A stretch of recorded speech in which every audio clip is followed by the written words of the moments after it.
मैं खुद पर सिर्फ लिहाफ ओढ़े बैठ के कोने में सिमट कर बैठी थी। मुझे इस तरह से खौफ हो रहा था कि मैं खौफ के मारे मर जाऊंगी। शादी की रात ही मेरे साथ कुछ ऐसा हुआ था कि शायद आज तक किसी भी लड़की के साथ नहीं हुआ होगा।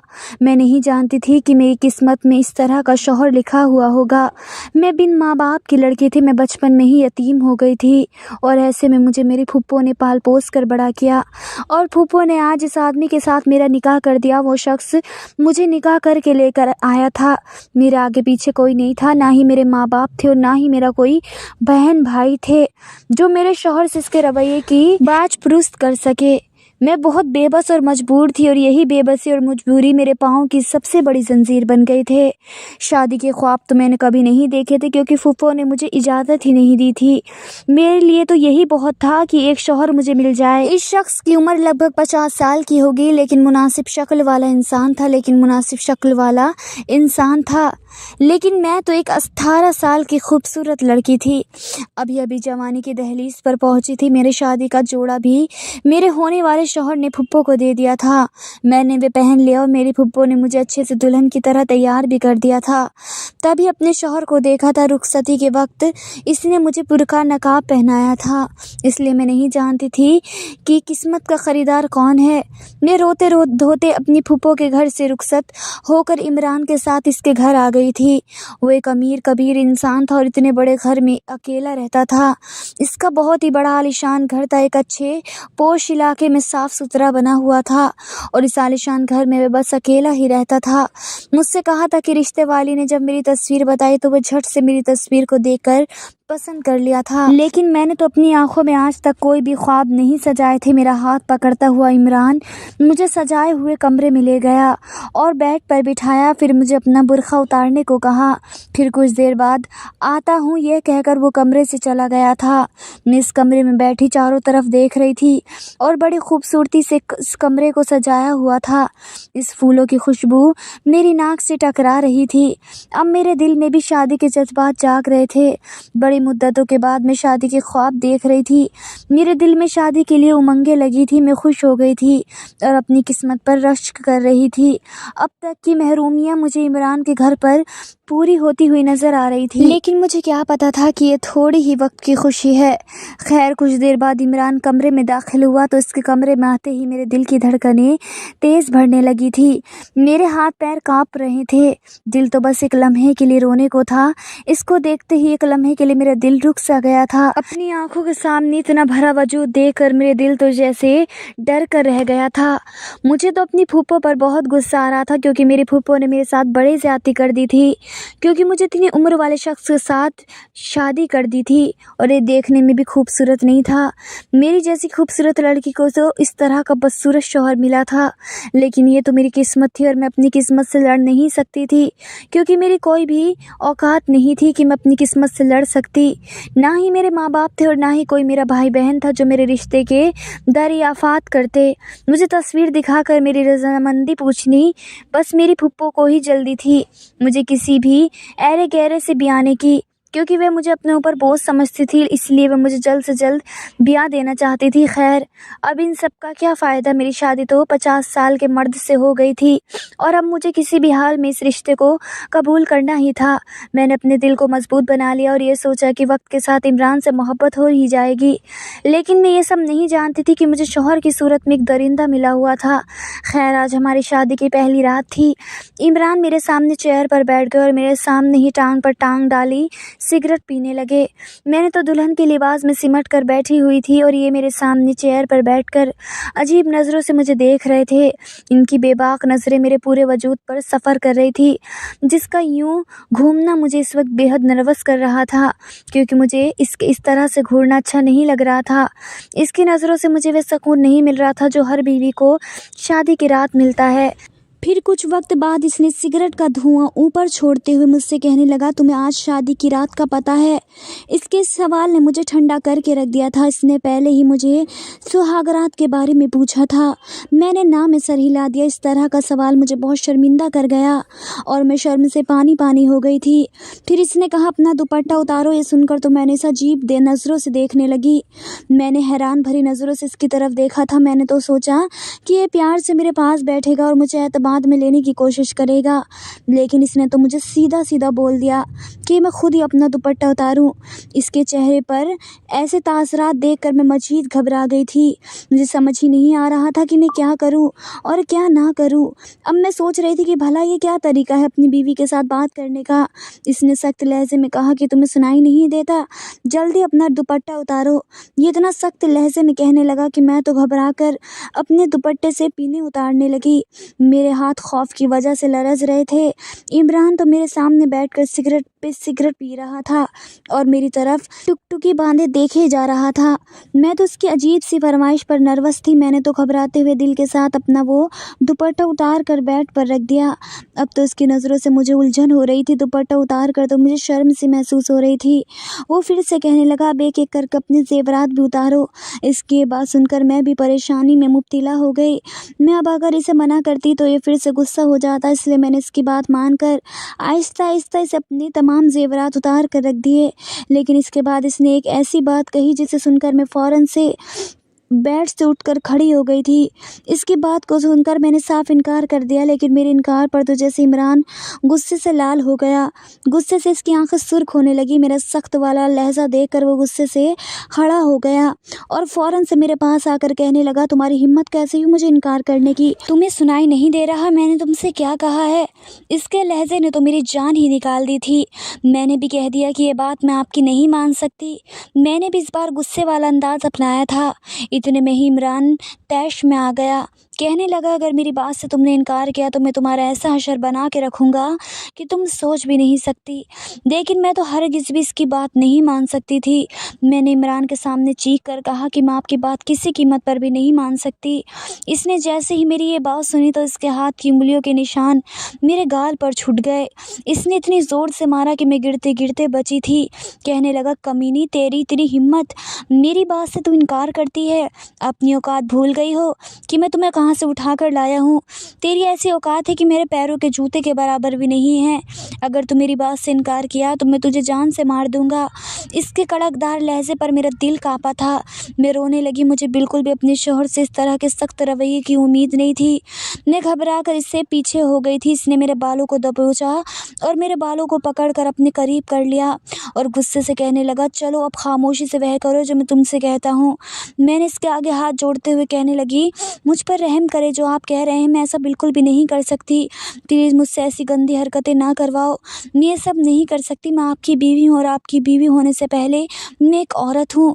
औरत तो हया का पीकर होती है और इसे पर्दे में ही रहने दो तो बेहतर है। मेरी इस तरह की बातें सुनकर वो ज़ोर ज़ोर से हंसने लगा। कहने लगा, औरत हया का पीकर? मेरे सामने ज़्यादा ड्रामेबाजी मत करो। मैं अच्छी तरह से जानता हूँ तुम अपने घर रहकर क्या क्या रंगियाँ मनाती रही हो। जब तुम वहाँ रहकर मर्दों का दिल बहला सकती हो तो फिर मैं तो तुम पर ज़्यादा हक रखता हूँ। आखिर मैंने तो तुम्हारी फूफो के घर से उठाकर अपने आलीशान घर में लेकर आया हूँ। अगर तुम इसी आलीशान के घर के लुत्फ़ उठाना चाहती हो तो अब मेरा रवैया तुम्हारे साथ अच्छा रहे तो तुम्हें किसी भी हाल में मेरी बात माननी होगी। जो तुम्हें कहूँगा वही तुमको करना होगा। मैं तो इस हैरत से देख रही थी, ये कैसी दलदल में मुझे फूफो ने धकेल दिया था। मैं फूफो के घर वैसी लड़की बनकर नहीं रही थी जैसा वे मुझे समझ रहा था। मेरी तरबियत तो फूफो ने ही की थी। मेरे माँ बाप जाने के बाद तो फूफो ने मुझे पाला था, मेरी इज़्ज़त की हिफाजत भी की थी। मैंने इमरान से कहा कि आपको गलत फहमी हुई है, इमरान ऐसा कुछ नहीं है जैसा आप समझ रहे हैं। इससे पहले मेरी ज़ुबान से कुछ और निकलता इसने अपने हाथ की गिरफ्त और भी मजबूत की थी। मेरे बालों को ज़ोर से खींचा। कहने लगा, बको मत। मैं तुम्हें यहाँ तुम्हारी बकवास सुनने के लिए नहीं लाया और मुझे समझाने की कोशिश मत करो। उतारो जल्दी से अपने कपड़े। यह कहकर इसने मुझे बेड की तरफ ज़ोर से धक्का दिया था। मैं तो गिरते गिरते बची थी। मैंने तो सुना था कि जब लड़का और लड़की का निकाह हो जाता है तो मियाँ और बीवी बनकर एक दूसरे का लिबास बन जाते हैं। अल्लाह ताला ने यह रिश्ता बहुत ही पाकीज़ा बनाया है और शया हया को हुक्म दिया है। मियाँ बीवी को एक दूसरे का लिबास इसलिए कहा क्योंकि लिबास इंसान को ढकता है। मगर ये मेरा कैसा शौहर था जो मुझे रोशनी में ही हर पर्दे से आज़ाद करना चाहता था। मैं भागती हुई फ़ौरन इस कमरे से बाहर निकल गई।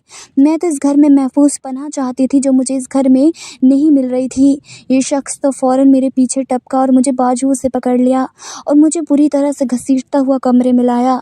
मैं चीख रही थी, चिल्ला रही थी, कहने लगी, मुझे छोड़ दो, मैं अब तुम्हारे साथ एक पल भी ज़िंदगी नहीं गुजार सकती। मुझे तलाक दे दो, मैं वापस अपने फूफो के घर जाना चाहती हूँ। मुझे वापस फूफो के घर छोड़ दो, मैं तुम्हारे जैसे ज़ालिम शौहर के साथ नहीं रह सकती, मुझे यहाँ से जाने दो। मेरा ये कहना था कि इसने मुझे मारना शुरू कर दिया। इसने मेरे चेहरे पर थप्पड़ों की बौछार कर दी। इसने मेरे दोनों रुखसार पर थप्पड़ मार मार कर सुर्ख कर दिया था। फिर इसने मुझे ज़ोर से बेड पर धकेल दिया और अपनी जेब से सिगरेट निकाला, जलाया और जलते हुए सिगरेट से मेरा लहंगा जलाना शुरू कर दिया। ये कहते हुए मेरे लहंगे को जलाना शुरू कर दिया। अब देखता हूँ तुम कैसे मेरी बात से इनकार करती हो। ये देखकर मैं हवस बाख्ता हो गई थी। मेरा लहंगा तो अब जलने लगा था। इससे पहले कि वो मेरे जिस्म को भी ना जला देता, मैंने जल्दी से अपना लहंगा उतार दिया और एक एक करके मैं हर पर्दे से आज़ाद हो गई और ख़ुद पर लिहाफ ओढ़ लिया। मेरी तो आंखों से आंसू रुकने का नाम ही नहीं ले रहे थे। मुझे यूं बेबस देखकर वो हंसता हुआ कमरे से बाहर निकल गया। मैं तो बेचारी बनकर बेबसी से अपनी किस्मत पर रो रही थी। मैं ऐसे ही रो रही थी कि इमरान फिर से कमरे में दाखिल हो गया और मुझे इस हालत करके ख़ुद वो मेरे सामने बैठ गया। कहने लगा, तुम यूं ही आज रात मेरे सामने बिना लिबास बेड पर बैठी रहोगी और मैं यूं ही तुम्हारे वजूद से लुफ्त उठाता रहूँगा। इसकी बात सुनकर मैं बेतहाशा रोने लगी। इसे कुछ कहने के लिए मेरे पास कुछ नहीं था। आगे से मैं कुछ कहती तो शायद गुस्से में आकर बरहाना हालत में ही मुझे बाहर को धकेल देता था। मैंने इसे कुछ भी ना कहा, बस अपनी किस्मत का रोना रोए जा रही थी। इमरान तो इतना कहकर कमरे से चला गया था और सुबह तक मैं यूं ही रोती रही। जब वह सुबह कमरे में आया तो उसके हाथ में एक शॉपर था। इसने लाकर मेरे मुंह पर मार दिया और कहने लगा, इस शॉपर में मेरी पसंद की एक ड्रेस है, जल्दी से वह पहनकर बाहर आओ और मुझे नाश्ता बना कर दो। इसने हकारत भरे अंदाज में कहकर बाहर चला गया। मैं खामोशी से उसको उठाकर देखने लगी तो इसमें ब्लू कलर की बिल्कुल एक छोटी सी ड्रेस थी। इस ड्रेस को देखकर मेरी आंखों में आंसू फिर से निकलने लगे। आखिर मेरा शौहर मुझसे ये किस तरह से काम करवा रहा था? मैं कैसे इतनी छोटी और जालीदार वाला ड्रेस पहनकर बाहर जा सकती हूँ? इसने मुझे ऐसा ड्रेस ला के दिया था जिससे मेरा सारा वजूद नज़र आता। अगर मैं इस ड्रेस को पहनने से इनकार कर देती तो वह शायद गुस्से में मेरे साथ कुछ भी कर सकता था। इसे पहनकर बाहर चली गई और रोते हुए किचन की तरफ चली गई। किचन में आई तो पूरा किचन गंदा हुआ था और सिंक में गंदे बर्तन पड़े हुए थे। चूल्हे पर चाय वाली एक केतली थी जो कि बुरी तरह से जल जलकर काली हो चुकी थी। मेरा पूरा किचन साफ़ किया और नाश्ता बनाने लगी। फ्रिज में हर चीज़ मौजूद थी लेकिन पूरा फ्रिज गंदा था। मैंने नाश्ता बनाकर सामने टेबल पर रखा लेकिन खुद इसके साथ बैठकर नाश्ता नहीं किया। किचन में ही खड़े खड़े मैंने नाश्ता किया और फिर सफाई करने लगी। इस दौरान मैं ये भी देख चुकी थी कि किसी कैबिन में कौन सा सामान पड़ा है। इमरान नाश्ता करके किचन में आ गया। इसे अपने पास पाकर मुझे बस एक ही एहसास होता था और वो था खौफ। मेरे पास आकर कहने लगा कि जो हरकत तुमने रात को की है अगर तुमने आज भी वही दोहराई तो पूरा कमरा जला के राख कर दूंगा और तुम्हें भी जला दूंगा। ये सुनकर मैं अगला सांस लेना भूल गई थी। ये कहकर वे कमरे से बाहर निकल गया। जब मैं खाना बनाकर किचन से बाहर आई तो वह घर में नहीं था। मैंने सुकून का सांस लिया था लेकिन रात के बारे में सोचकर मेरा दिल खौफज़दा सा होने लगा।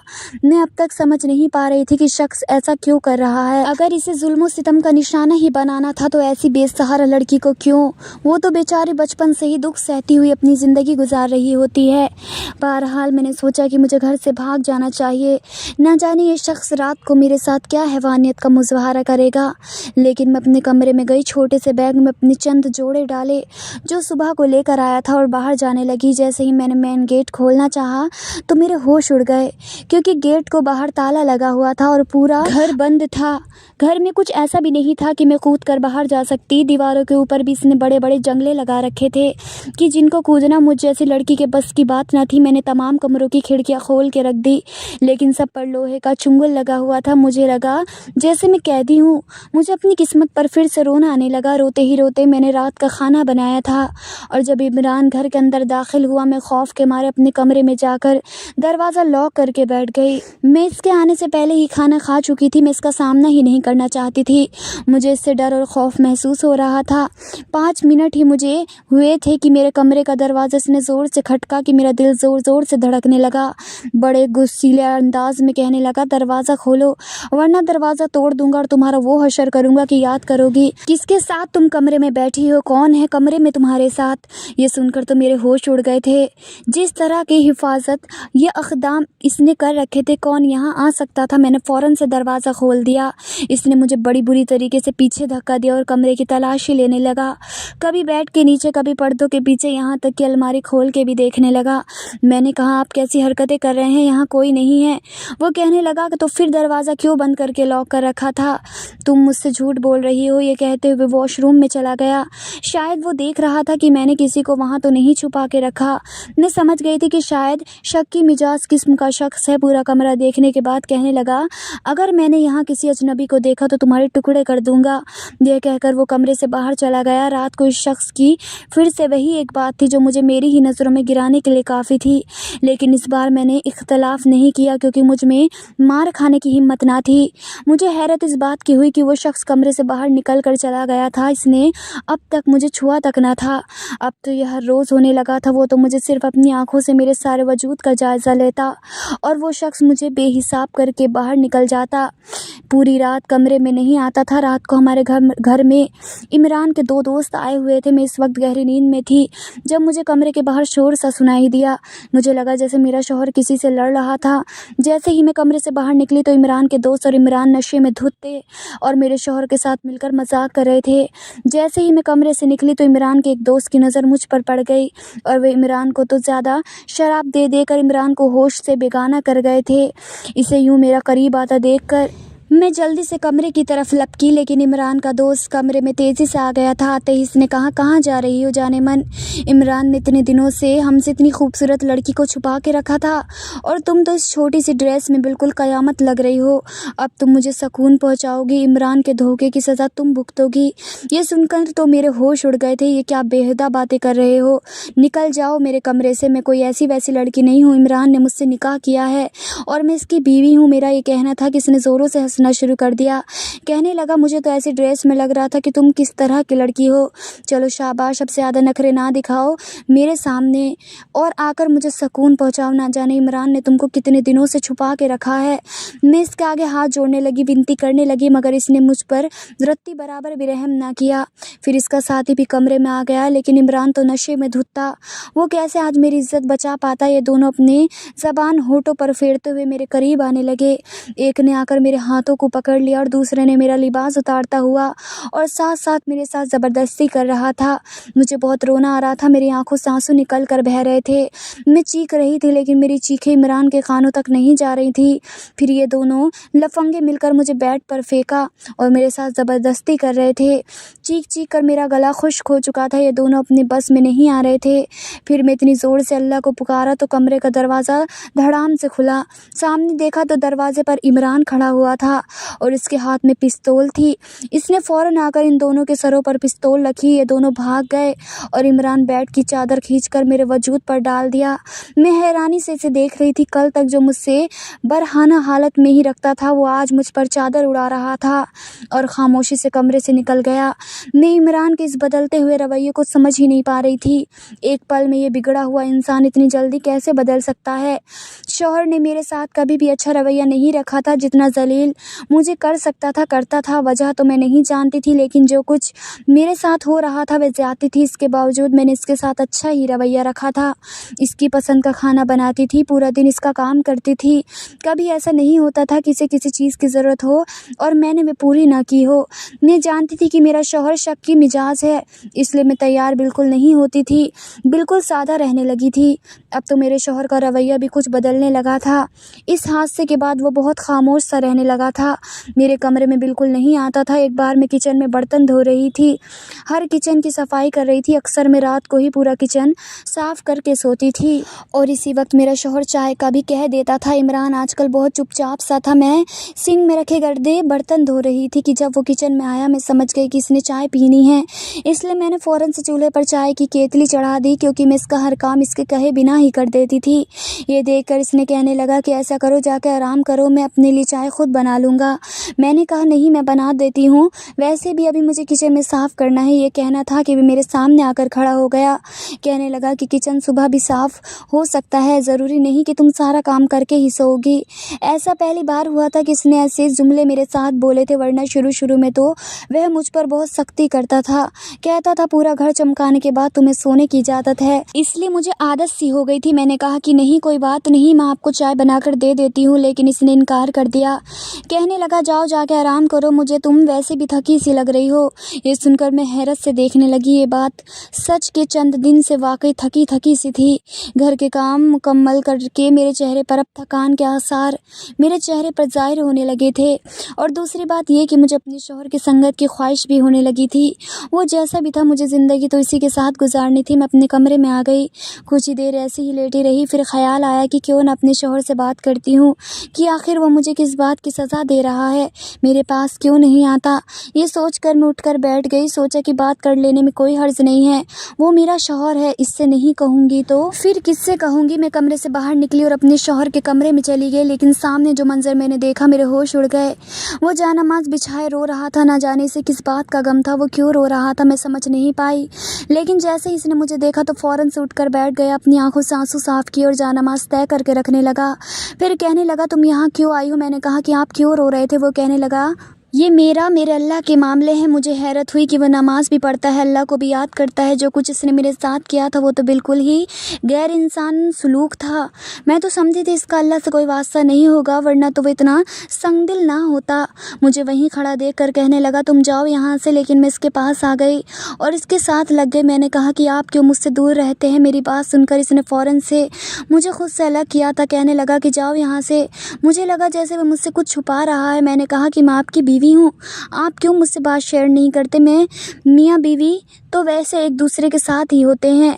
अल्लाह ताला ने दुनिया में सबसे पहला रिश्ता मियाँ बीवी का बनाया है, ताकि औरत और मर्द को एक दूसरे की कमी महसूस ना हो, वो आपस में बात करे और खुशगवार ज़िंदगी गुजारे। मेरी बात सुनकर वो कहने लगा औरत बेएतबार होती है, मैंने बहुत बड़े धोखे खाए हैं, इसलिए मुझे किसी भी औरत पर भरोसा नहीं। वह कहने लगा कि मेरे बचपन में ही मेरे माँ बाप मर चुके थे और ऐसे में मैं घर में तन्हा ज़िंदगी गुजार रहा था और बिगड़ते हुए दोस्तों से मेरी दोस्ती हो गई और इनके साथ रहकर शायद लड़कियों की इज्जत करना भूल गया। जो तुम्हारे साथ किया वो बहुत ही गलत था। अब इसका पछतावा मेरे दिल में है, इसलिए मैं इस गलती को सुधारना चाहता हूँ और तुम्हारे साथ एक नई ज़िंदगी का आगाज़ करना चाहता हूँ। यह कहकर इमरान ने मेरे गाल पर चूमा और फिर आज रात को मुझे तैयार रहने के लिए कहा। मैं भी आज पूरे दिल से तैयार होती थी और अपने शौहर इमरान को अपना दीवाना बनाना चाहती थी। जैसे ही रात हुई तो इमरान कमरे में दाखिल हुए। मैं बेड पर तैयार होकर बैठी हुई थी। तैयार होकर मैं बहुत खूबसूरत लग रही थी। फिर इमरान मेरे करीब आकर बैठ गए और मेरी खूबसूरती की तारीफ़ करने लगे। फिर धीरे धीरे नई ज़िंदगी का आगाज़ शुरू करा। आज मैं बहुत खुश हूँ।